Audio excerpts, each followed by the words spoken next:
சுதாவும் பிரபுவும் திருமணம் முடிஞ்சு தனி கொடுத்துன வாழ்ந்து வந்தாங்க. சுதா ஆபீஸ்க்கும் போயிட்டு வீட்டு வேலையும் பார்க்க ரொம்ப சிரமமா இருந்துச்சு. சுதா, எவ்வளவு நேரம்தான் தூங்கிக்கிட்டே இருப்ப? வீட்ல போட்டது போட்டபடி கிடக்குது. இதையெல்லாம் எப்போ செய்துட்டு எனக்கு டிஃபன் ரெடி பண்ண போற? ஆஃபீஸ்க்கு டைம் ஆகுது அப்படின்னு கோபமா சொன்னா பிரபு. இல்லைங்க, நைட்டு கொஞ்சம் ஆஃபீஸ் ஒர்க் இருந்துச்சு, அதையெல்லாம் முடிச்சுட்டு படுக்க ரொம்ப லேட் ஆயிடுச்சு. இதோ இப்ப எல்லா வேலையும் முடிச்சுட்டு டிஃபனை ரெடி பண்ணிடுறேங்க, கொஞ்சம் வெயிட் பண்ணுங்க அப்படின்னு சொன்னா சுதா. இங்க பாரு சுதா, இதெல்லாம் உன்னுடைய பிரச்சனை. ஆஃபீஸ் ஒர்க்கு ஆஃபீஸ்லயே வச்சுக்கோ. வீட்டுக்கு வந்தா வீட்டோட ரெஸ்பான்சிபிலிட்டி உன்னோடது.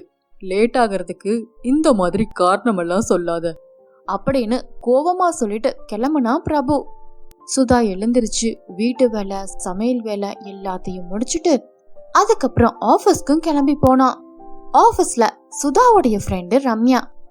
என்ன சுதா, இவ்வளவு லேட்டாவா வருவ? இப்பதான் மேனேஜர் 2 தடவை வந்து உன்னை கேட்டுட்டு போனாரு. ரொம்ப கோபமா வேற இருந்தாரு.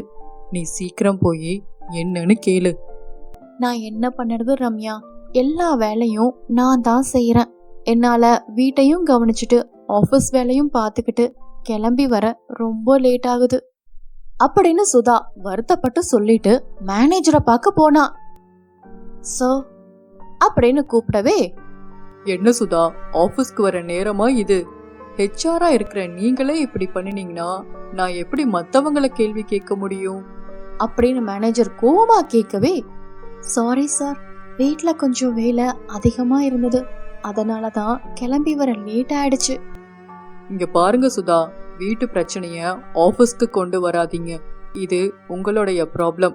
எனக்கு எப்பவுமே ஆபீஸ்ல கரெக்டா இருக்கணும். இது உங்களுக்கு லாஸ்ட் வார்னிங். இனி இப்படி நடந்தா நான் வேற மாதிரி ஆக்ஷன் எடுக்க வேண்டியதா இருக்கும் அப்படின்னு மேனேஜர் கண்டபடி சுதாவை பேசினாரு. அன்னைக்கு முழுக்கும் சுதா வருத்தமா வேலை செஞ்சுட்டு இருந்தா. அன்னைக்கு சாயந்தரம் ஆபீஸ் வேலையெல்லாம் முடிச்சுட்டு வீட்டுக்கு கிளம்ப வெளியே வந்தா சுதா. அப்ப மழை ரொம்ப அதிகமா வந்தது.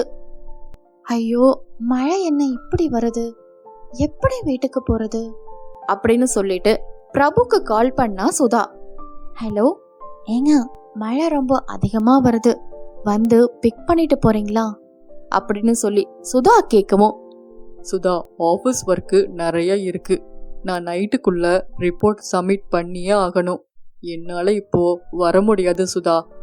ஆட்டோ ஏதாவது பிடிச்சி வீட்டுக்கு வந்துரு அப்படின்னு சொல்லிட்டு பிரபு போனை வச்சுட்டான். அதை கேட்ட சுதாவுக்கு ரொம்ப கஷ்டமாயிடுச்சு. அதுக்கப்புறம் ஒரு ஆட்டோ பிடிச்சு வீட்டுக்கும் வந்தா. வீட்டுக்கு வந்து பார்த்தா வீடு அலங்கோலமா இருக்கு. கிச்சன்ல போட்டது போட்ட மாதிரியே இருக்கு. பிரபு சாப்பிட்ட பிளேட்டு கூட எடுக்கல. டைனிங் டேபிள்ல அப்படியே இருந்தது. சுதா எல்லா வேலையும் முடிச்சுட்டு நைட்டு படுக்கிறதுக்கு மணி 12 ஆயிடுச்சு. இப்படியே நாட்கள் போய்கொண்டே இருந்தது. சுதாவுக்கு வேலை நாளுக்கு நாள் அதிகமாகி போனதுனால அவளுடைய உடம்பு மனசு ரொம்ப சோர்வாச்சு. ஒரு நாள் பக்கத்து வீட்டு பரிமளா மாமி கிட்ட சக்கரை இரவல் வாங்கறதுக்காக போயிருந்தா. என்ன சுதா, நீ பார்க்க ரொம்ப டல்லா இருக்க. முகத்துல பொலிவே இல்லையே, என்ன ஆச்சு? வீட்ல ஏதாவது பிரச்சனையா அப்படின்னு பரிமளா மாமி கேட்கவும், பிரச்சனையெல்லாம் இல்ல மாமி, எல்லாமே ஒர்க் ஸ்ட்ரெஸ் தான். ஆஃபீஸ்லயும் நிறைய ஒர்க் இருக்கு. ஆஃபீஸ் முடிஞ்சிட்டு வீட்டுக்கு வந்ததுக்கு அப்புறமும் எல்லா வேலையும் நான் தான் செய்யணும். அது மட்டும் இல்ல, சரியா தூக்கமும் இல்ல, அதனாலதான் மாமி அப்படின்னு ரொம்ப வருத்தப்பட்டு சொல்லவும், அதை கேட்ட பரிமளா மாமி, என்ன சொல்ற சுதா? எல்லாத்தையும் இழுத்து போட்டு செஞ்சா உடம்பு என்னத்துக்கு ஆகும்? நானும் வேலைக்கு போயிட்டு தான் இருக்கேன். ஆனா என்னுடைய ஹஸ்பண்ட் வீட்டு வேலையில எனக்கு ரொம்ப ஹெல்ப் பண்ணுவாரு. அவரும் சரிக்கு சரி எல்லா வேலையும் இழுத்து போட்டு செய்வாரு. அதனால தான் எப்பவுமே நான் ஆக்டிவா இருக்கிறேன். அது மட்டும் இல்ல, நமக்கும் கொஞ்சம் ரிலாக்ஸ் பண்ண டைம் வேணும் தானே அப்படின்னு பரிமளா மாமி சொல்றத கேட்ட உடனே சுதாவுக்கு ரொம்ப வருத்தமா போச்சு. கவலைப்படாத சுதா, நான் சொல்ற மாதிரி உன் வீட்டுக்காரர்கிட்ட போய் சொல்லு. உன் பிரச்சனையும் ஒரு முடிவுக்கு வரும் அப்படின்னு ரகசியமா ஒரு யோசனை சொன்னாங்க பரிமளா மாமி. அதுக்கப்புறம் வீட்டுக்கு வந்த சுதா, என்ன சுதா, எங்க போயிருந்த? எவ்வளவு நேரமா நான் டீ கேட்டுட்டு இருந்தேன். வீட்ல சர்க்கரை இல்லைங்க, அதனால தான் பக்கத்து வீட்டு பரிமளா மாமி கிட்ட போய் வாங்க போயிருந்தேன். ஏன் நீ கடைக்கு போய் வாங்கிட்டு வரக்கூடாதா? குடும்பத்தை மேனேஜ் பண்றது நீதான். இப்படி இரவல் வாங்கிட்டு இருக்கியே, இதெல்லாம் முன்னவே வாங்கி வைக்கணும் சுதா. இது கூட உன்னால செய்ய முடியாதா? ஏங்க, எவ்வளவுதான் நான் வேலை செய்யறது? நானும் ஒரு மனுஷிதான், மிஷின் இல்ல அப்படின்னு சொல்லிட்டு ரொம்ப கோவமா உள்ள போனா சுதா. அன்னைக்கு நைட்டு 2 பேரும் டைனிங் டேபிள்ல சாப்பிடலான்னு உட்கார்ந்தாங்க. அப்ப பிரபு முதல் வாய் எடுத்து வைத்த உடனேயே, என்ன சுதா இது, சாப்பாட்டுல உப்பே இல்ல, என்ன சமைக்கிற? வர வர நீ செய்யற சமையல் சாப்பிட முடியல அப்படின்னு பிரபு சொல்லவும், இல்லைங்க, ரொம்ப டயர்டா இருந்துச்சு, உப்பு போட்டனா இல்லையான்னு கூட கவனிக்கவே இல்லைங்க அப்படின்னு சொல்லவும், சுதா இன்னைக்கு மட்டும் இல்ல, இப்ப எல்லாம் டெய்லியும் நீ சமைக்கிற சமையல் இப்படிதான் இருக்கு. சாரிங்க, கொஞ்சம் பொறுமையா இருங்க, வேற ஏதாவது செய்து நான் எடுத்துட்டு வரேன் அப்படின்னு சுதா சொல்லவும், எனக்கு பசியே போயிடுச்சு, நான் போய் தூங்க போறேன் அப்படின்னு கோவமா சொல்லிட்டு தூங்குறதுக்காக போனா. மறுநாள் வீட்ல சுதா சமைச்சு கொண்டு இருந்தா. அப்ப பிரபு, சுதா, ஆபீஸ்ல இருந்து 2 ஃப்ரெண்டை இன்வைட் பண்ணிருக்கேன், அதனால இன்னைக்கு லஞ்சு கொஞ்சம் ஸ்பெஷலா செய்துடு அப்படின்னு பிரபு சொல்லவும், என்னங்க, இன்னைக்கு சண்டே, இன்னைக்கு ஒரு நாள் கூட ரெஸ்ட் இல்லையா? இன்னைக்கும் எனக்கு வேலை வச்சா எப்படி? என்ன சுதா நீ, ரொம்ப நாளைக்கு அப்புறம் நாங்கெல்லாம் சந்திக்க போறோம், அதனால தான் வீட்டுக்கே வர சொன்னேன். ஏங்க, அதுக்கு நீங்க ஏதாவது ரெஸ்டாரண்ட்ல மீட் பண்ண வேண்டியது தானே? இன்னைக்கு ஒரு நாளாவது எனக்கு ரெஸ்ட் கிடைக்கும்ல அப்படின்னு 2 பேரும் வாக்குவாதம் பண்ணி கொண்டு இருந்தாங்க. அப்படியே சுதாவுக்கு வேலை பளு அதிகமாகுது தவிர குறையவே இல்ல. நாட்கள் ஓடிக்கொண்டு இருந்துச்சு. ஒரு நாள் பார்க்கல. என்ன சுதா, ஏதோ பேசணும்னு சொல்லி காலையிலேயே வாக்கிங் போலான்னு சொன்னேன், வாக்கிங்கும் போய் முடிச்சாச்சு. என்ன பேசணும்? எதுவா இருந்தாலும் வீட்லயே பேசியிருக்கலாமே. ஏங்க, வீட்ல எப்பொழுதுமே லேப்டாப்பை வச்சுட்டு உட்கார்ந்துகிட்டு இருக்கீங்க. அப்படி இல்லைன்னா போன்ல பேச ஆரம்பிச்சிங்கன்னா மணி கணக்காகுது, வைக்கிறதே இல்ல. அப்படி இருக்கும் பொழுது வீட்ல பேசுறதுக்கு எங்க நேரம் இருக்கு? அதனால தான் எங்க கூட்டிட்டு வந்தா கொஞ்சம் ஃப்ரீயா பேசலாம்னு நினைச்சேன். சரி சுதா, என்ன விஷயம் சொல்லு. ஏங்க, நான் வேலையை விடலான்னு இருக்கேன். இனிமேல் நம்ம குடும்பத்தை நல்ல விதமா பாத்துக்கலான்னு இருக்கேன். வேலைக்கு போனா உங்களையும் கவனிக்க முடியறதில்ல. அது மட்டும் இல்ல, இப்ப எல்லாம் நமக்குள்ள நிறைய சண்டையும் வருது. அதனால தான் இப்படி ஒரு முடிவு செய்தேன் அப்படின்னு சுதா சொல்லவும், அதை கேட்ட பிரபுவுக்கு ஒரே ஷாக் ஆயிடுச்சு. என்ன சொல்ற சுதா, வேலையை விட போறியா? புரிஞ்சுதான் பேசுறியா? உன் வேலைய நம்பிதான் ஹவுசிங் லோன் போட்டிருக்கோம். மாசம் மாசம் இஎம்ஐ உன் சம்பளத்துல இருந்து தான் போய்கிட்டு இருக்கு. அது உனக்கு ஞாபகம் இருக்கா? ஏங்க, அதெல்லாம் எனக்கு புரியுது. அதை விட நமக்குள்ள இருக்கிற ரிலேஷன்ஷிப் தான் முக்கியம்னு நான் நினைக்கிறேன். ஏங்க, என்னால ஆபீஸ்லயும் வேலை பார்த்துக்கிட்டு வீட்டுக்கு வந்ததுக்கு அப்புறம் எல்லா வேலையும் என்னால பார்க்க முடியல. மென்டலா ரொம்ப டயர்ட் ஆயிட்டு இருக்கேன். எனக்கு ஹெல்ப்புக்கு கூட யாருமே இல்ல. அதனால தான் இப்படி ஒரு முடிவு செய்தேன். பிரபுக்கு என்ன செய்யறதுனே தெரியல. ரொம்ப குழம்பி போனான். நாட்களும் ஓடிக்கொண்டே இருந்துச்சு. ஒரு நாள் ஆபீஸ்ல இருந்து வீட்டுக்கு வரும் பொழுது பக்கத்து வீட்டு பரிமளாவுடைய கணவர் ராஜு வந்தாரு. என்ன பிரபு, ஏதோ குழப்பத்துல இருக்கீங்க போல இருக்க, என்ன விஷயம்? ஒன்னும் இல்ல சார், என் வைஃப் சுதா வேலையை விட போறாளாம். அப்படி அவ வேலைய விட்டுட்டா நான் எப்படி ஹவுசிங் லோன் கட்ட முடியும்? அவ சம்பளத்தை நம்பிதான் ஹவுசிங் லோன் எடுத்தேன். அதுதான் ரொம்ப குழப்பமா இருக்கு. பிரபு சார், நான் சொல்றேனேன்னு தப்பா எடுத்துக்காதீங்க. அதுக்கெல்லாம் நீங்க தான் காரணம். உங்க வைஃப் சுதா சம்பாதிக்கிற காசை மட்டும்தான் நீங்க பாத்தீங்க. அவங்க மனச நீங்க பார்க்கல. அவங்க ஆபீஸ்லயும் வேலை பார்த்துக்கிட்டு வீட்டையும் நிர்வாகம் பண்ணிக்கிட்டு வராங்க. அதுக்கு நீங்க அவங்கள பாராட்டணும். அதை விட்டுட்டு அவங்க செய்யறத எல்லாத்தையும் நீங்க குறை சொல்லிக்கிட்டு இருந்தீங்க. அவங்களுக்கு கூட மாட உதவி செய்யணும். அதை செய்யாம நீங்க சுயநலமா நடந்துக்கிட்டீங்க. அதனால தான் உங்களுக்கு இந்த நிலைமை அப்படின்னு ராஜு சொல்லவும், ஆமா சார், நீங்க சொல்றது ரொம்ப கரெக்டு தான். நான் தான் சுதாவை புரிஞ்சுக்காம நடந்துக்கிட்டேன். பாவம், அவளுக்கு நான் ரொம்ப பாரத்தை கொடுத்துட்டேன். இப்ப என்ன சார் பண்றது? பிரபு, உங்களுக்காக எவ்வளவு கஷ்டப்பட்டு வேலை செய்யறாங்க. ஆனா என்னைக்காவது அவங்க ஹெல்த்தை பத்தி நீங்க கவலைப்பட்டு இருக்கீங்களா? சாப்பிட்டையான்னு ஒரு வார்த்தை கேட்டிருக்கீங்களா? உங்க ஒய்ஃப் ஓவரா ஸ்ட்ரெஸ் ஆகி என் ஒய்ஃப் கிட்ட சொல்லி வருத்தப்பட்டு இருக்காங்க அப்படின்னு ராஜு சொல்லவும், அதையெல்லாம் கேட்டுட்டு வீட்டுக்கு வந்த பிரபு, சுதா, என்ன மன்னிச்சிடு. உன்னை நான் சரியா புரிஞ்சுக்கல. உனக்கு ரொம்ப கஷ்டத்தையும் கொடுத்துட்டேன். இனி நீ வேலைக்கு போறதும் போகாம இருக்கிறதும் உன்னோட விருப்பம். நான் எதையும் கட்டாயப்படுத்த மாட்டேன் அப்படின்னு பொறுமையா சொன்னான் பிரபு. ஏங்க, எனக்கு வேலைக்கு போறதெல்லாம் பிரச்சனை இல்லைங்க. ஆனா எனக்கு நீங்க சப்போர்ட்டா இல்லைன்னு தான் ரொம்ப கஷ்டமா இருக்கு. எனக்கு கூட மாட வேலை செய்ய ஒரு வேலைக்காரி இருந்தா போதும் அப்படின்னு சுதா சொல்லவும், சுதா, நீ எனக்காக கஷ்டப்பட்டது போதும். உனக்காக நான் செய்யக்கூடாதா? இனி வீட்டு வேலைய 2 பேரும் பகிர்ந்தே செய்வோம் அப்படின்னு பிரபு சொல்லவும், அதை கேட்ட சுதாவுக்கு ரொம்ப சந்தோஷமா போச்சு. அதுக்கப்புறம் பக்கத்து வீட்டு பரிமளா மாமி வந்தாங்க. என்ன சுதா, நான் சொன்ன ஐடியா எப்படி ஒர்க் அவுட் ஆச்சுன்னு பாத்தியா? அப்படின்னு சிரிச்சுக்கிட்டே சொன்னாங்க பரிமளா மாமி.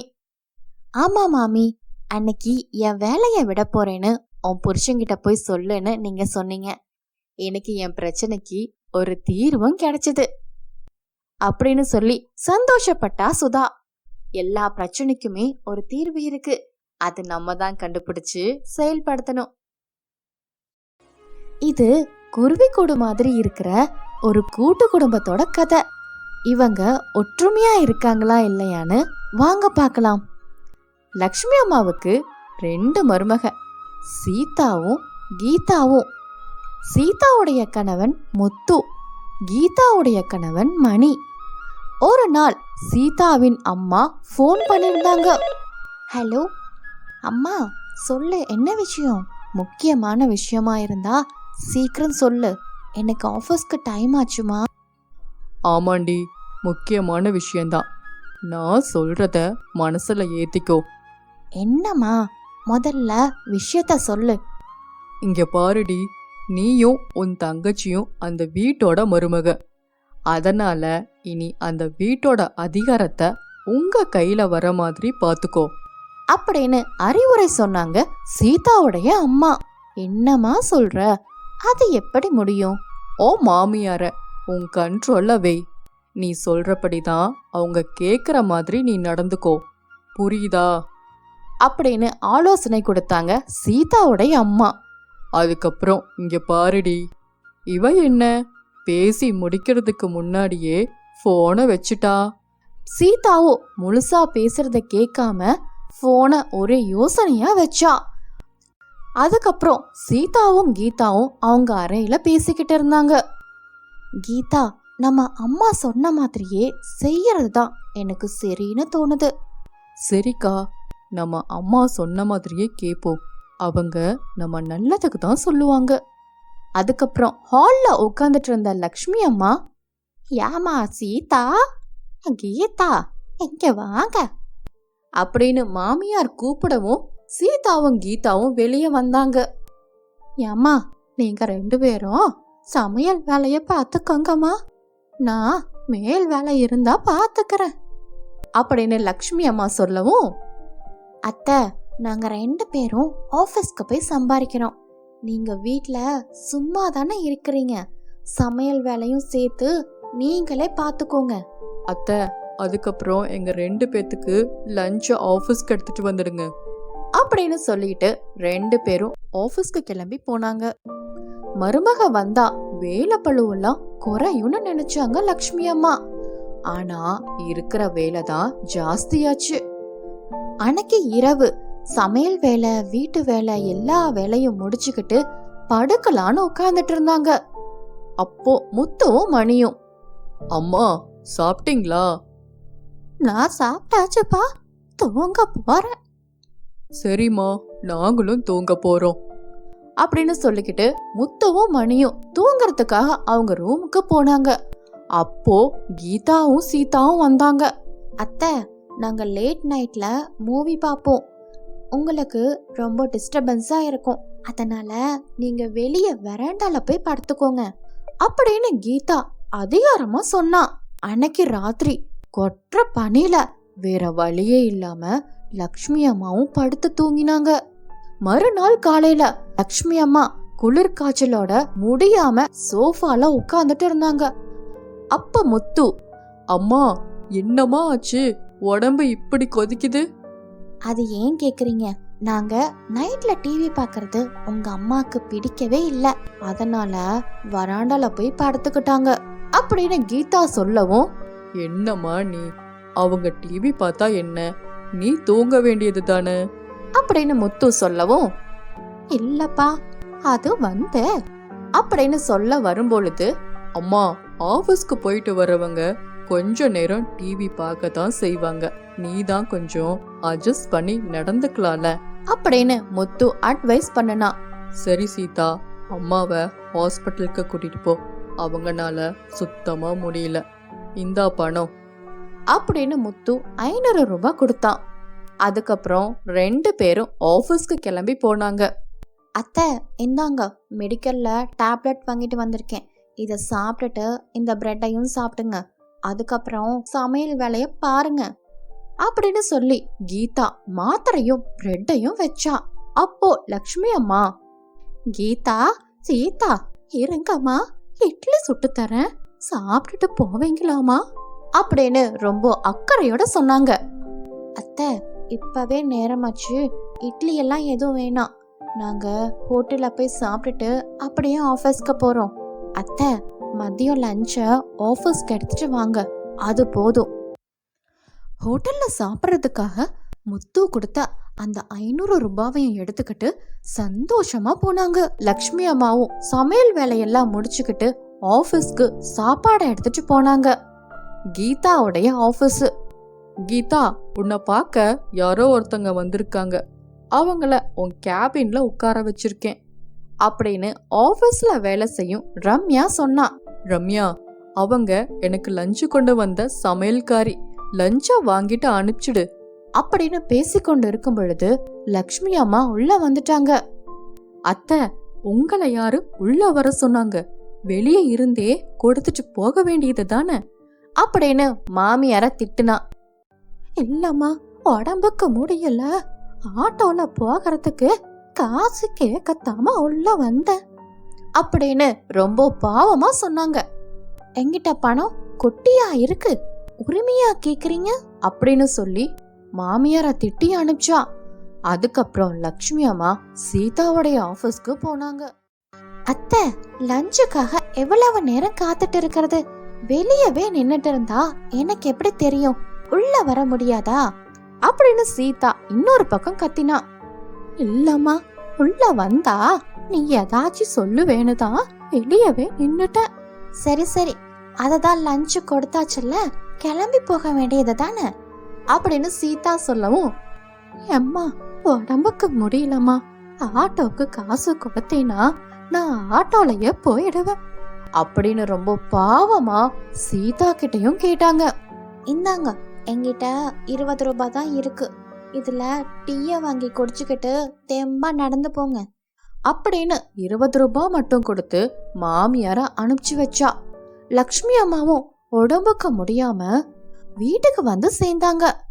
அன்னைக்கு சாயந்தரம் முத்துவும் மணியும் வீட்டுக்கு வர நேரமா பார்த்து மாமியார கவனிக்கிற மாதிரி நடிச்சாங்க. அத்தை, இந்தாங்க உங்களுக்கு கஞ்சி காய்ச்சி வச்சிருக்கேன், இத குடிச்சிட்டு இந்த மாத்திரைய போடுங்க அத்தை. ஆமா அத்தை. அத்தை, உங்களுக்காக பிளாஸ்க்ல கஷாயம் போட்டு வச்சிருக்கேன், படுக்கும்போது மறக்காம குடிச்சிடுங்க. இத பார்த்த முத்துவுக்கும் மணிக்கும் மனசுக்கு ரொம்ப சந்தோஷமா இருந்துச்சு. மறுநாள் மீண்டும் மாமியார வராண்டால போய் படுக்க சொன்னாங்க. மாமியார் லக்ஷ்மிக்கோ காய்ச்சல் இன்னும் அதிகமாச்சு. என்னம்மா இது, காய்ச்சல் இன்னும் சரியாகலையா? ஏங்க, அவங்க நேத்து கூட வெளிய போய் படுத்துக்கிட்டாங்க, நான் எவ்வளவோ கெஞ்சின, கேட்கவே இல்ல அப்படின்னு மாமியார் மேல பழி போட்டாங்க. ஆமாங்க, நான் கூட சொன்னேன் வெளியே போய் படுக்காதீங்கன்னு, ஆனா உங்க அம்மா கேட்கவே இல்ல அப்படின்னு 2 பேரும் சொல்லவே, என்னம்மா நீ இப்படி பண்ற? எங்க எல்லோருக்கும் வேலை இருக்கு. வேலைய பாக்குறதா இல்ல உன்னை பாக்குறதா?